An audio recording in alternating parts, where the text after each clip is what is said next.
আসসালামু আলাইকুম প্রিয় অষ্টম শ্রেণীর শিক্ষার্থীবৃন্দরা। এই পর্যায়ে তোমাদের ইংরেজি বইয়ের ইউনিট 1 এর লেসন 3 আওয়ার এথনিক ফ্রেন্ডস এর এ নম্বরের কোশ্চেন এবং বি নম্বরের প্যাসেজ সম্পর্কে আলোচনা করা হবে।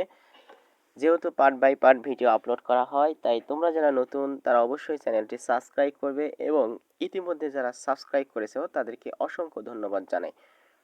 তো এ নম্বরে কি বলা আছে দেখো, যে লুক অ্যাট দ্য পিকচার, ছবির দিকে তাকাও, then discuss the following question in pairs, তারপর জোড়ায় নিচের প্রশ্নগুলো আলোচনা করো। তো নাম্বার ওয়ানে বলছে what do you see in this picture, এই ছবিতে তুমি কি দেখতে পাও। তো এটার অ্যান্সার এভাবে সাজা যাবে যে I see an indigenous woman in this picture, অর্থাৎ এই ছবিতে আমি একজন উপজাতি নারীকে দেখতে পাই। তো দেখতেই পাচ্ছ যে এখানে একটা উপজাতি নারীর ছবি দেওয়া আছে। এরপরে নাম্বার 2তে বলা আছে যে can you read the caption, তুমি কি এই ক্যাপশনটি পড়তে পারো। তো দেখো এখন তোমাদের এখানে নিচে একটা ক্যাপশন দেওয়া আছে, এটা পড়তে হবে। তো দেখো দেওয়া আছে art work by Joydeb Rouza of an indigenous woman emphasizing her deep connection to nature and the environmental wisdom she holds. তো 2 নম্বরে এই ক্যাপশনটা পড়তে বলছিল। এবার নাম্বার 3তে কি বলা আছে দেখো, যে হোয়াট ডাজ ইট মিন, বলা হচ্ছে যে এটার মানে কি, অর্থাৎ এই ক্যাপশনটির মানে কি। তো এটার এভাবে অ্যান্সার সাজা যাবে, দেখো যে it means deep connection to nature of an indigenous women. Okay, তো এই হচ্ছে তোমাদের এই নম্বরে আলোচনা। এবার আমরা বি নম্বরে যে প্যাসেজটি দেওয়া আছে এটার ইংলিশ টু বাংলা সুন্দরভাবে বোঝার চেষ্টা করব।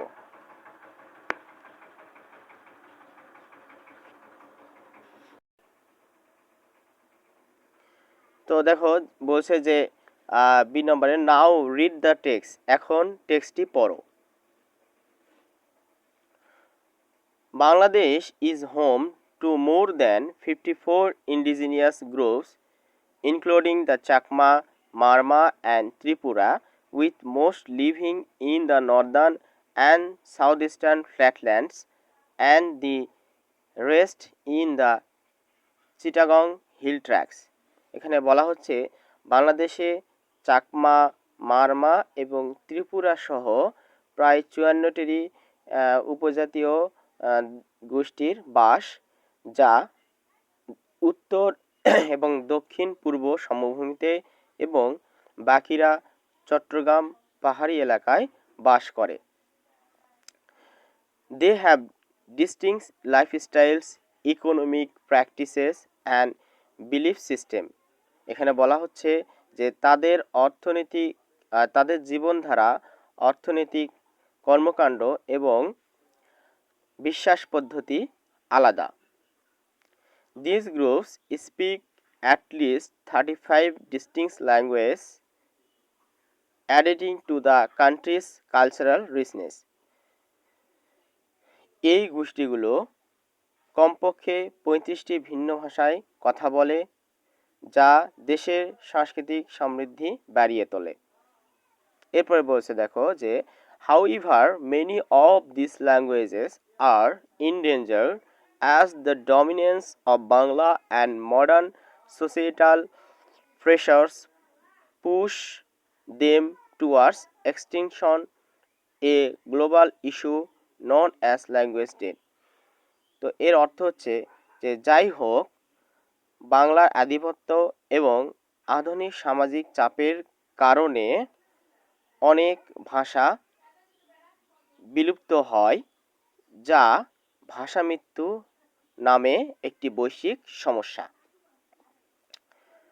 প্রিয় শিক্ষার্থী বন্ধুরা, এরপরে কি বলছে দেখো, লক্ষ্য করো যে the UN wants that many indigenous languages are disappearing with one dying every 2 weeks. এখানে বলা হচ্ছে যে জাতিসংঘ সতর্ক করেছে যে অনেক উপজাতীয় ভাষাগুলো বিলুপ্তির সাথে সাথে প্রত্যেক 2 সপ্তাহে একটি করে ভাষার মৃত্যু হচ্ছে। আচ্ছা, এর পরের প্যারাটাতে বলছে দেখো যে during the British colonial rule indigenous communities played a significant role in resisting oppression. এখানে বলা হচ্ছে যে ব্রিটিশ ঔপনিবেশিক শাসনের সময়ে উপজাতীয় সম্প্রদায়গুলো দমন প্রতিরোধে গুরুত্বপূর্ণ ভূমিকা পালন করেছিল। Leaders like Sidhu and Kanhu lead uprisings such as the Santhal rebellion, highlighting their contribution to the anti colonial struggle. এখানে বলা হচ্ছে যে সিধু এবং কানুর মতো নেতারা সাঁওতাল বিদ্রোহের মতো আন্দোলনগুলি পরিচালনা করেছিলেন, যা ব্রিটিশ বিরোধী সংগ্রাম এ তাদের অবদান তুলে ধরে। আচ্ছা, এরপরে বলছে দেখো despite this legacy indigenous people in Bangladesh today face challenges in preserving their languages and culture. এখানে বলা হচ্ছে যে আধিপত্য থাকা সত্ত্বেও, অর্থাৎ এই আধিপত্য থাকা সত্ত্বেও বাংলাদেশের উপজাতীয় মানুষজন তাদের ভাষা এবং সংস্কৃতি সংরক্ষণে চ্যালেঞ্জের মুখোমুখি হয়। The government's efforts to include indigenous languages in preschool education face hurdles like a lack of trained teachers and resources for higher education.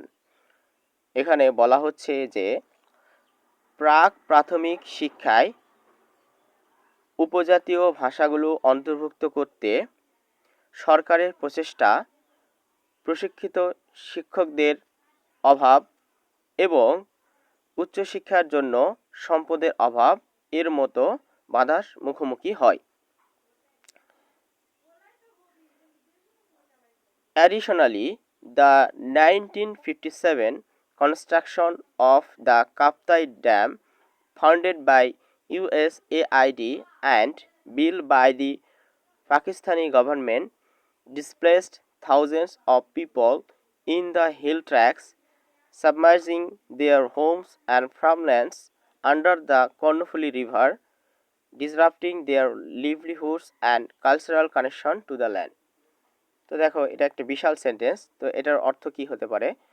দেখো বলছে যে অতিরিক্তভাবে ইউএসএআইডি এর অর্থায়নে এবং পাকিস্তানি সরকার দ্বারা নির্মিত 1957 সালে কাপ্তাই বাঁধ নির্মাণ পাহাড়ি এলাকার হাজার হাজার মানুষকে বাস্তুচ্যুত করেছিল। ডিসপ্লেস অর্থ বাস্তুচ্যুত করা, যা কর্ণফুলী নদীর নিচে তাদের বাড়ি এবং জমিজমা ডুবে গিয়েছিল এবং ভূমির সাথে তাদের জীবিকা এবং সংস্কৃতির সংযোগ ব্যাহত হয়েছিল। এরপরে বলছে দেখো যে this history of displacement and ongoing marginalisations continues to affect indigenous communities in Bangladesh. এখানে বলা হচ্ছে যে এই বাস্তুচ্যুতের ইতিহাস এবং চলমান প্রান্তিকতা বাংলাদেশের উপজাতীয় সম্প্রদায়ে এখনও প্রভাব ফেলে। তো প্রিয় শিক্ষার্থী বন্ধুরা, এই ছিল আজকের আলোচনা। তো পরবর্তী ভিডিওতে আমি সি নম্বর নিয়ে আলোচনা করব। ততক্ষণ পর্যন্ত ভালো থেকো, সুস্থ থেকো। আল্লাহ হাফেজ।